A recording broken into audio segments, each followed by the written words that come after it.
Brussels occupies a central position on the scale of Belgium as on the scale of Europe. It is surrounded on a radius of 300 kilometers by the three metropolitan areas ranged from 10 million inhabitants: Paris, London, and the Rhine-Ruhr region of Germany.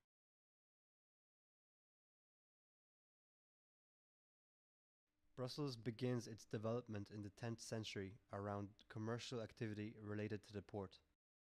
Very quickly, the city is orientated according to the geography of the ground. The bourgeoisie resides down the east side of the Seine, while the working class settles on the marshy land affected by epidemics.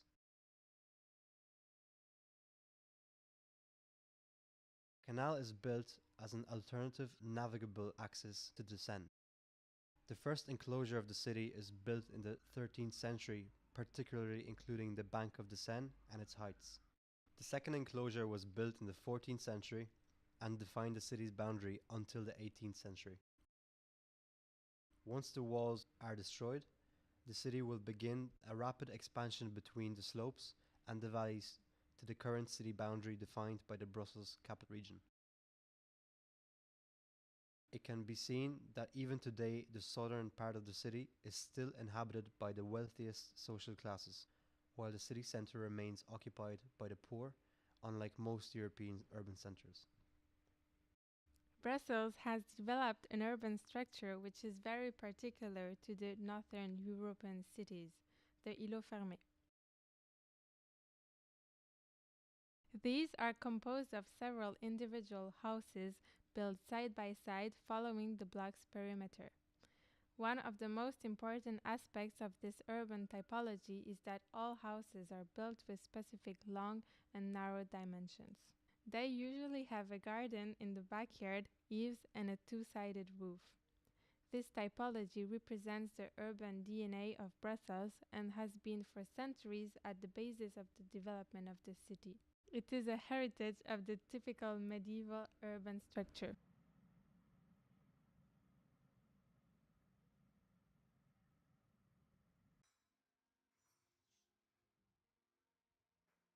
In the town surrounded by the ring of walls in the 14th century, blocks are built along narrow streets. The limited city has to progressively occupy the resulting free space. The backyards begin to disappear and leave space to new buildings to meet the increasing demand for housing.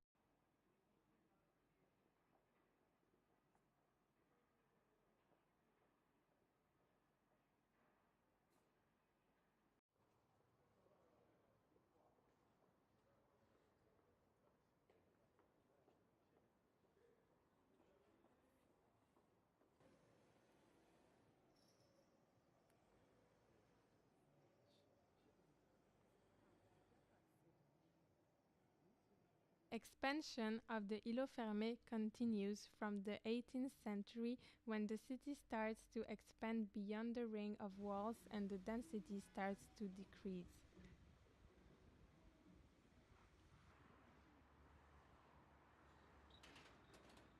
This phenomenon is more visible in the periphery. Having more space permits the appearance of green spaces between the streets and the buildings. That leads to a low-density urban fabric. Is this homogeneity still perceivable throughout the city? Brussels is often described as a heterogeneous city lacking a global identity. This can be explained by the heavy interventions that will be successively made on its structure as soon as it becomes the Belgian capital in the 19th century. The walls of the city are quickly replaced by boulevards, and in the second half of the century, the influence of Haussmann's Paris-inspired ideas will heavily scar Brussels. Work on the Seine is underway to put an end to the epidemics it caused in the city center.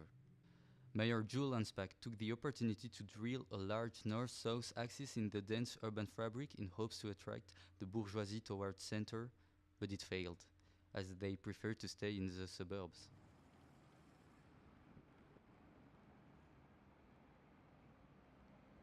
The great destruction required for the piercing of these axes would therefore leave important urban scars, without succeeding in creating a new urban dynamic. After the Industrial Revolution, industrial activities will colonize an extensive territory on either side of the canal, causing an east-west break in the city. At the end of the 19th century, King Leopold II marked the urban structure with his ambition to develop the city as capital at the forefront on the international scene. Several axes are developed as part of Victor Besme's master plan. Boulevard Léopold II to the Kuckelberg Plateau. The Mont des Arts and the Boulevard du Souverain. The first half of the 20th century is marked by the realization of a railway junction between the North Station and the Midi Station to take the burden of the existing railway facilities. After the war, several garden cities were built south of the city in response to this.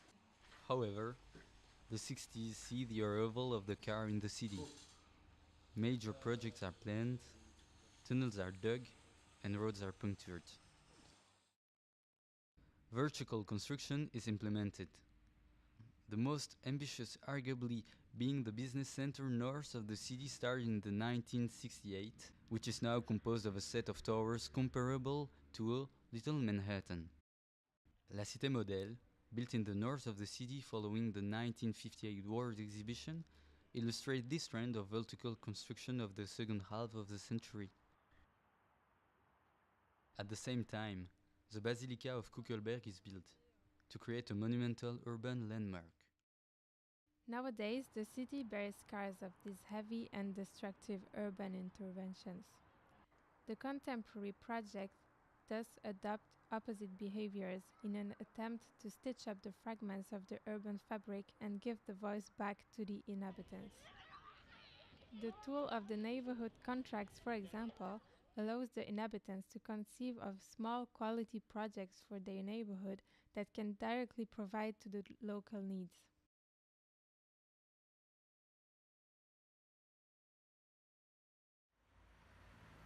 The Wheels is an example of transformation of an industrial modernist building into a contemporary art museum. Built at the start of the 20th century, it became a landmark for its neighborhood with its Art Deco-inspired style. Thanks to the help of the Bruxelles Capital Region, it has become one of the main cultural centers of the city. The Cage aux Ours projects from MSR Architecture is an example of the links that the neighborhood contracts tool can activate between public spaces and infrastructure, as well as public spaces and territory. The project is a case of urban acupuncture, modifying the whole urban context with one punctual element. The competition for the requalification of a former soap factory into a housing complex was won by MDW Architects in 2005. Considered as an example of urban microsurgery, it improves the living environment of the area with less dense and more green zones.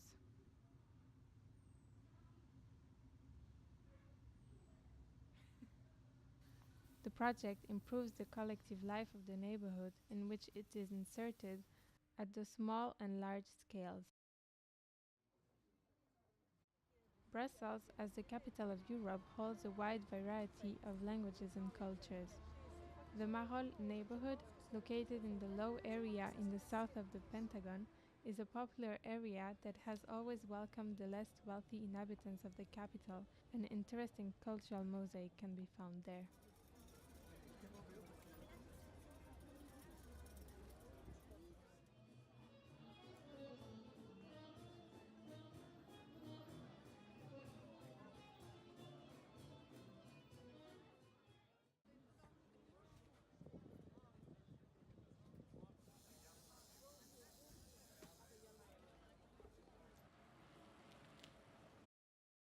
Brussels is the second greenest metropolis in Europe.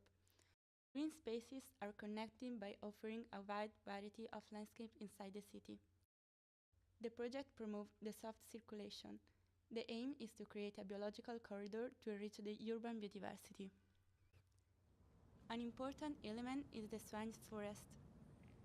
It maintains a wealth of fauna and flora, and it's also an important element of the landscape around Brussels.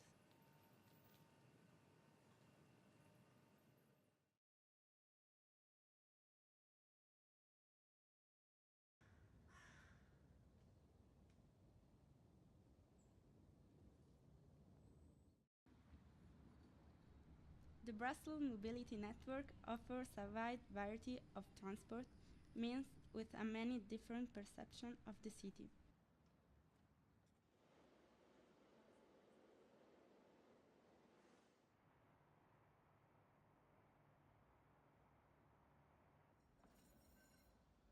Projects are in progress to try to promote cycling, walking, and use of public transport.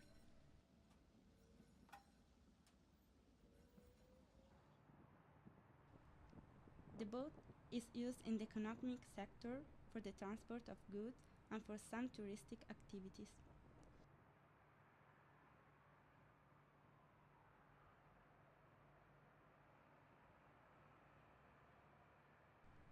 The main car route inside the city is the small belt. It creates an easy access to most of places in the city center. Nowadays, the road traffic increases constantly and causes noise problems and air pollution. The city center of Brussels is made of human dimension. Everything in it is easily reachable by foot. The idea is to convert important axes into bicycle or pedestrian path. However, today, these interventions are still poorly executed. For example, the Green Belt makes it possible to discover the great diversity of Brussels landscape by bike or by foot.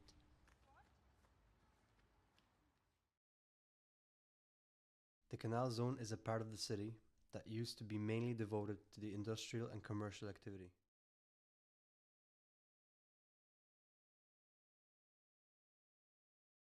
Nowadays, with the economic activity mostly concentrated on the outskirts of the city, or even outsourced to other countries with cheap workforce, the canal zone is behaving like a social and territorial limit which fragments the city between the east end and the west end. The zone is facing lots of different problematics for making its reconversion a success. Numerous architects and urbanists are currently working on this place, which is experiencing a mutation. One of the first big projects of the canal is the rehabilitation of the Tour Taxi site located in the Vergot zone. Since 2008, urban planners saw a high potential of urban requalification in it. Its strategic position, close to the north of business district, and its significant surface made it a place of interest. In 2011, the Brussels Capital Region set up an urbanism competition to regulate the various projects of redevelopment. The French urbanist Alexandre Chemetov was designated as winner. The Plan Canal delimits a perimeter of requalification divided into 6 zones: Bouda, Godin, Vergot, Donsart, Abattoir, and Bistebouc at the south end. Each zone is subject to specific projects, but the whole is linked with common goals: to reduce the shortage of housing in response to the constant increase of city's population, to create employment locally by maintaining an industrial activity in order to compose an urban system with short circuit and improved transport infrastructures. These goals aim to promote a functional mix for the full territory of the canal and avoid urban divisions. Different projects taking part in the urban planning already came to fruition. The Upside Tower is erected like a signal throughout the city. This project isn't following the logic of the initial Plan Canal, which is to offer affordable housing to the majority. The tower is more focused towards wealthy people and is a threat to the term of gentrification for the neighborhood.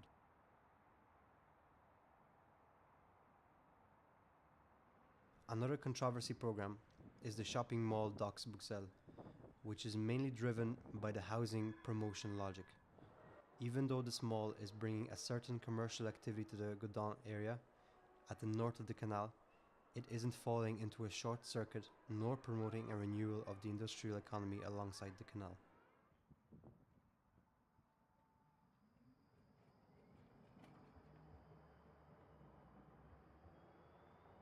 The abattoir of Anderlecht, built in the 19th century, must adapt to the evolution around the canal.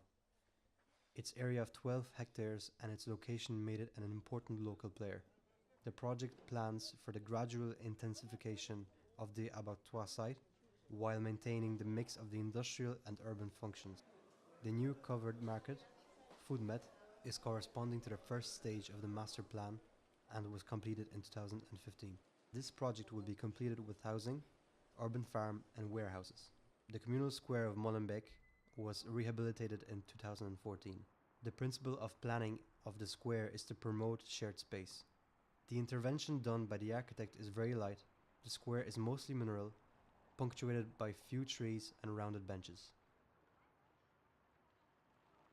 Some projects are taking in consideration the potential of the existing buildings alongside the canal. The idea is to cherish the generosity of the existing volumes and structures. For example, the former Moulin Mill was rehabilitated into the cultural space and reception facility for companies called Co-op. The adding of the new floors offer a rooftop with a panoramic view of the city.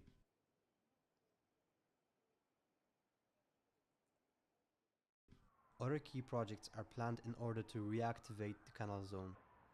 The competition was organized to turn the former Citroën Garage into the cultural center, and it attracted lots of big names in the architecture field. The city gate of Ninove, at the middle of the canal, is also an important point for its potential to connect the east part and the west part of the city. The canal is undergoing lots of changes and is now in constant reform. Last area in the south of the Plan Canal, Bistobroek, is currently in the focus of discussions of Brussels urbanistic reflections. The canal makes a bend there before widening considerably.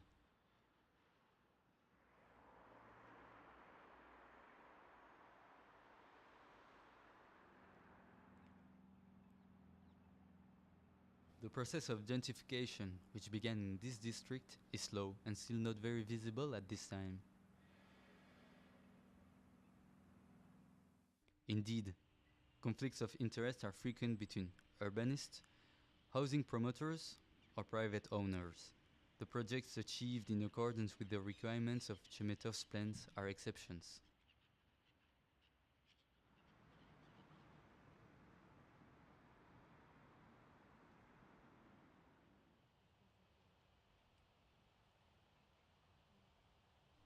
The eastern shore is particularly marked by the industrial presence. The urban fabric of low density is composed of big volumes connected by a basic system of roads.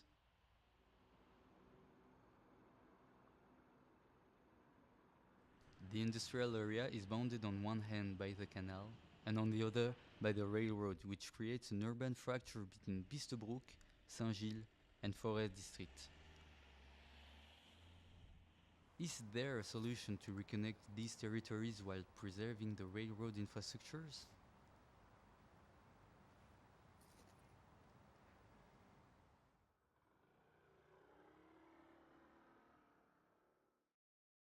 The industries are less present on the west shore, where the scale of the urban fabric decreases significantly. We can find there the îlot fermé typology and a vertical housing complex in the south area. The goal for the future is to integrate Bistobroek into the Brussels urban fabric. Following the ideas of the Plan Canal, the main concern of the area would be to create a functional mixity, add harmoniously new housing complexes while keeping the presence of small and heavy industries.